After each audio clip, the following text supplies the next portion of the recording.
Praise the lord. అందరూ క్షేమంగా చర్చెస్కెళ్ళి మీ పనులకెళ్ళి క్షేమంగా మీ గృహాలకు చేరుకున్నారండి. మరి మనమంతా క్షేమంగా మన గృహాలకు చేరుకున్నామంటే అది మన గొప్పతనం కాదు కదా. మన తల్లిదండ్రులు అంత గొప్ప భద్రత మనకివ్వలేరు, మన ఫ్రెండ్స్ ఇవ్వలేరు, మన గవర్నమెంట్ ఇవ్వలేదు. ఏదో ఆ సేఫ్టీ రూల్స్ అని పెడతారు, అవి పాటించినా కూడా. ఇందాక నేను ఒక న్యూస్ చదివానండి. ఆ న్యూస్ ఏంటంటే, ఒక హైవే మీద ఇద్దరు ఫ్రెండ్స్ కారులో వెళ్తా ఉన్నప్పుడు కారు టైర్ ఏదో పంక్చర్ అయిందంట. ఆ పంక్చర్ వేసుకుందామని కారు పక్కకు ఆపేసి ఇద్దరు ఫ్రెండ్స్ ఆ టైర్ మారుస్తున్నారు. పక్కకే ఉన్నారు, మరి రోడ్డు మీద లేరు. కారు సైడ్కి తీసి చక్కగా టైర్ మారుస్తున్నారు. ఆ మార్చే టైంలో వెనక నుంచి వేరే వెహికల్ వచ్చేసి ఇద్దరిని గుద్దేసింది. అసలు వాళ్ళు అనుకుని ఉంటారా? కారు టైర్ పంక్చర్ అయింది, వేసుకుని మంచిగా వేరే టైర్ వేసుకుని హ్యాపీగా వెళ్ళిపోతాం అనుకుని ఉంటారు కదా.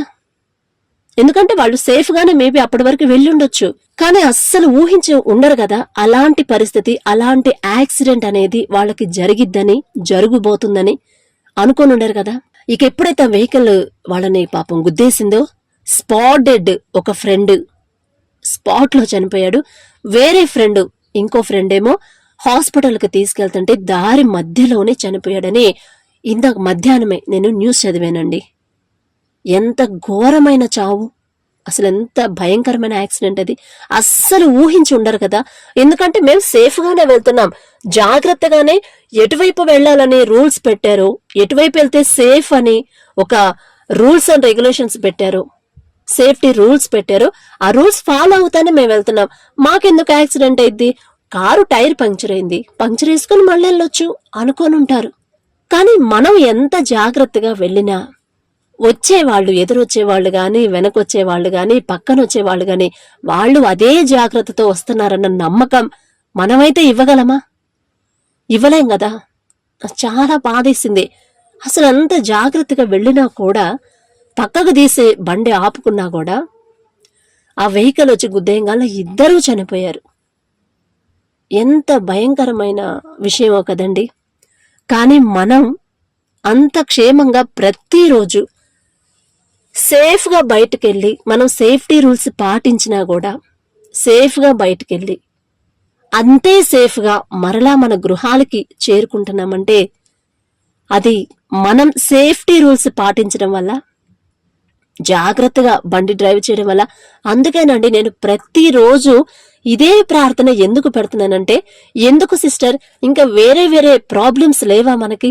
అప్పుల గురించి గాని, ఇంట్లో శ్రమలు బాధల గురించి గాని చాలా సమస్యలున్నాయి. వాటి గురించి చేయకుండా ఈ సేఫ్టీ గురించి ఎందుకు చేస్తున్నావు రోజు అనుకుంటారేమో. ఎందుకంటే ఫస్ట్ ప్రాణం ఉంటేనే కదండి మిగతా విషయాలు మనం చూసుకోగలం. అసలు మన ప్రాణమే లేకపోతే అప్పులు, ఈ శ్రమలు అనేవి మనం చూసుకోగలమా? ప్రాణమే లేకపోతే. మెయిన్ మనిషికి డబ్బు కన్నా, పేరు ప్రతిష్టల కన్నా, తెలివితేటల కన్నా, అవార్డుల కన్నా, అన్నిటికన్నా ముఖ్యం ఏంటండి? ప్రాణమే కదా. మనకెంత పేరు ప్రతిష్టలు, ఎంత జ్ఞానం ఉన్నా సరే, ఎన్ని అవార్డులు తెచ్చుకున్నా ప్రాణం పోతే అవన్నీ మనతో రావు. అవునా కాదండి? అందుకనే నేను ప్రతిరోజు, నేనంటే నేను కాదండి, ఇవి నా మాటలు కాదు, దేవుని కృప, ఆయన ద్వారా వచ్చిన మాటలే గాని నేనెంత, అసలు నేనే పాటిదాన్ని మీకు చెప్పడానికి. మీలో చాలా మంది భక్తి పరులు ఉండొచ్చు, దేవుని బిడ్డలున్నారు, అందుకనే ఇలా ప్రార్థన చేసుకోవట్లేదేమో. ఒకవేళ మీ అవసరాల గురించే చేసుకుంటున్నారేమో. అవన్నీ నాకు తెలుసమ్మా. ఇదిగో మీరు ఇలా ప్రార్థన చేయండి. మొదట మన ప్రాణం, అసలు మనల్ని క్షేమంగా ఉంచిన తండ్రికి ప్రార్థన చేస్తే ఆ అవసరతలన్నీ తీర్చే శక్తి గల తండ్రి మనకున్నాడు.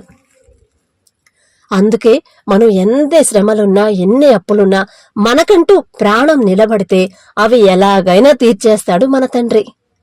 అందుకే ప్రతిరోజు నేను క్షేమంగా ఉండాలి, క్షేమంగా వెళ్ళి రావాలి, నాతో మీరుండయ్యా, మాతో మీరు రండయ్యా అని దేవుని సహాయం అడిగేది అందుకేనండి. మీరు కూడా ఈ ప్రార్థన అలవాటు చేసుకోవాలి. అదే తండ్రి ఆలోచన, తండ్రి ఉద్దేశం అదే. ఈ ప్రార్థన కూడా మీరు రోజు అలవాటు చేసుకొని మన జీవన శైలిలో ప్రతిరోజు ఈ ప్రార్థన చేసుకుంటే మన దేవుని సహాయం అనేది మనకి ఎల్లప్పుడూ ఉండిద్దని తండ్రి ఎటువంటి అర్హత లేని నా ద్వారా మీతో మాట్లాడిస్తున్నాడు. అది నా గొప్పతనం కాదండి.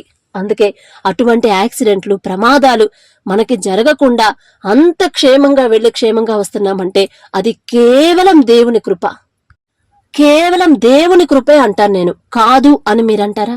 లేదు సిస్టర్, మేం తీసుకున్న సేఫ్టీ రూల్స్, మేం పాటించిన సేఫ్టీ రూల్స్, మేం తీసుకున్న జాగ్రత్తలు అంటారా? అనలేం అసలు. ఎందుకంటే అంతకన్నా జాగ్రత్తగా వెళ్లిన వాళ్ళు కూడా మరణించారని మనం న్యూస్లో చదివి ఉన్నాం. కాబట్టి అంత గొప్ప భద్రత ఇచ్చిన తండ్రికి ఒక్క థ్యాంక్స్, అది కూడా మనస్ఫూర్తిగా చెప్దామా? దయచేసి అందరు కళ్ళు మూసుకోండి. కృపగల దేవా మీకు స్తోత్రం, రాజాది రాజా మీకు స్తోత్రం, దేవాది దేవా మీకు స్తోత్రం నా తండ్రి. మరి నా ప్రభా, ఈ రోజంతా మేమడిగినందుకు, కేవలం ఎటువంటి అర్హత లేని మేమడిగినందుకు మీరు మాతో పాటు వచ్చి మమ్మల్ని క్షేమంగా బయటికి తీసుకెళ్లి, మీ సన్నిధికి తీసుకెళ్లి, మీ యొక్క పరిశుద్ధ వాక్యాన్ని మేము చదివి మిమ్మల్ని ధ్యానించుకుని మరలా అంతే క్షేమంగా మా గృహాలకి మేము చేరుకున్నామంటే మీరు చేర్చారు తండ్రి.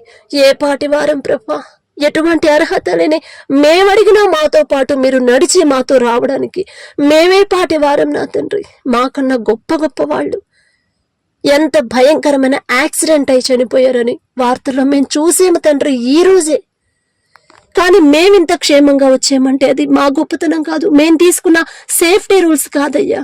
అది కేవలం మీ దయ, మీ కరుణ, మీ జాలి మా మీద ఉండబట్టే. మీ కృప లేకపోతే ప్రభా, మరి ఎంతో భయంకరమైన యాక్సిడెంట్లో మేము మరణించేవాళ్ళం నా తండ్రి. ఆ యాక్సిడెంట్ నుంచి ఎవ్వరు మమ్మల్ని తప్పించలేరు ప్రభా. మీ కృప మాకు తోడు లేకపోతే, మీ తోడు మాకు లేకపోతే ఎవ్వరు మమ్మల్ని రాబో యాక్సిడెంట్ నుంచి, ప్రమాదాల నుంచి ఎవ్వరు తప్పించే వాళ్ళు లేరు ప్రభా. ఎవరు అనుకోనుండరు నా ప్రభా ఇంత యాక్సిడెంట్ అయ్యి మరణిస్తామని. అయినా కూడా నా తండ్రి ఎంత జాగ్రత్తగా వెళ్ళినా ఇద్దరు మరణించారని మేము వార్తల్లో వింటున్నాం. అసలు మేమే పాటి వారం ప్రభా, మేమడిగితే మీ సహాయం మాకు ఇవ్వడానికి మాకేం అర్హత ఉందయ్యా? అందును బట్టి మీకే స్తోత్రం ప్రభా. మీకేమివ్వగలం నా తండ్రి? ఇంత సహాయం చేసిన మీకు, ఇంత భద్రత ఇచ్చిన మీకు, ఇంత కృప చూపించిన మీకు, ఇంత కాపుదల ఇచ్చిన మీకు మేమేమివ్వగలం? ఏమిచ్చి మీ రుణం తీర్చుకోగలం ప్రభా?